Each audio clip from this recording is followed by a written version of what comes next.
I was sitting at the table with my mom one day, discussing the differences within the school system here in the US and in the Dominican Republic where I was born.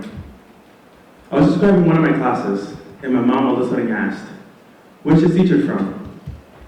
Without any hesitation, I responded, "She's American."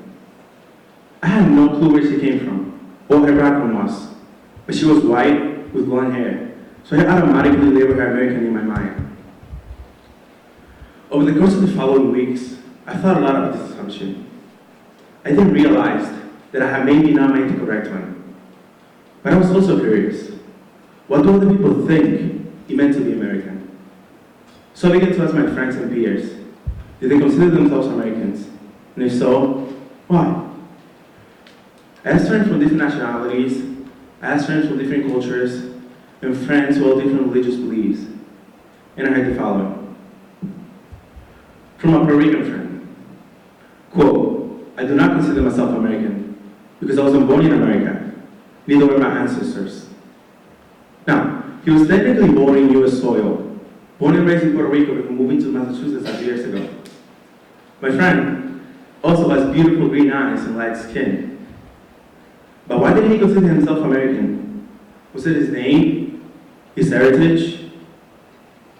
From my Dominican friend, quote, "I do not consider myself American because I am not a US citizen." Now, my friend moved to the US when she was about 10 and is currently studying at Lowell High School. It was very unclear to me as to why she didn't consider herself American. From my white friend, "I do consider myself American. A reason why is not is I was born in this country, and I have a history of many generations that also lived here." From my African American friend, "I do consider myself American, to a point. Because although I was born in this country, and this is the country I love, my people suffer violence and injustice every day." Even though these were all diverse opinions, and all seemed reasonable, it wasn't enough for me. I had to dig deeper.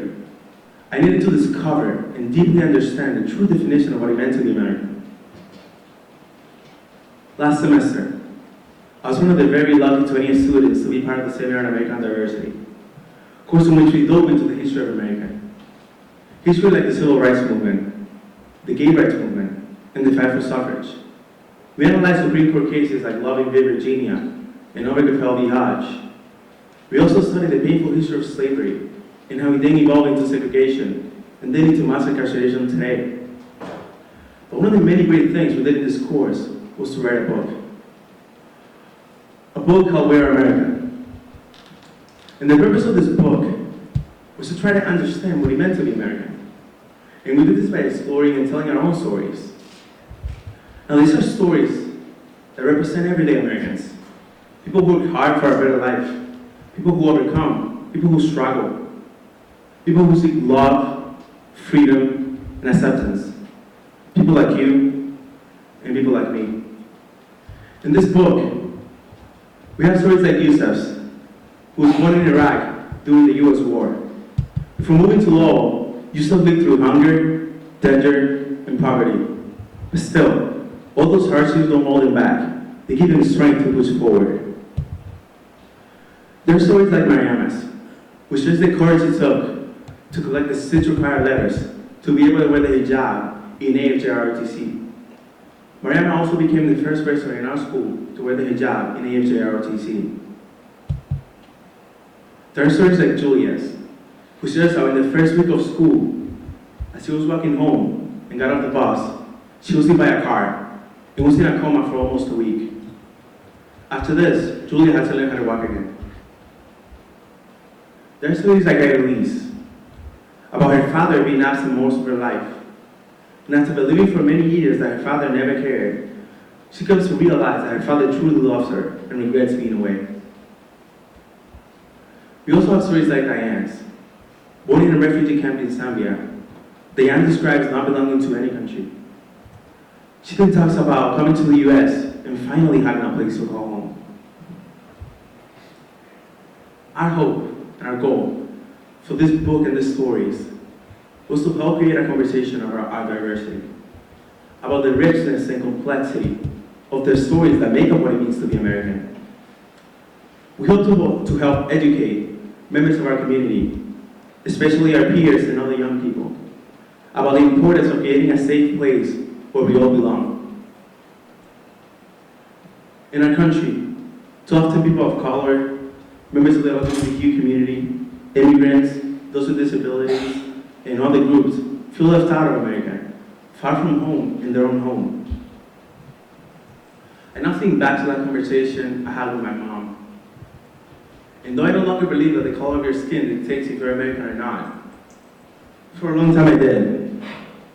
So I would now like to read a piece we wrote for our book, which we titled Our American Skin.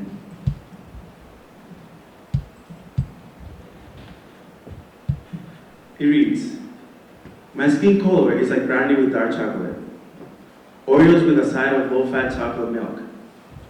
It is the color of light toasted potato bread with peanut butter. My skin is a cinnamon mixed with a little bit of dark and light chocolate.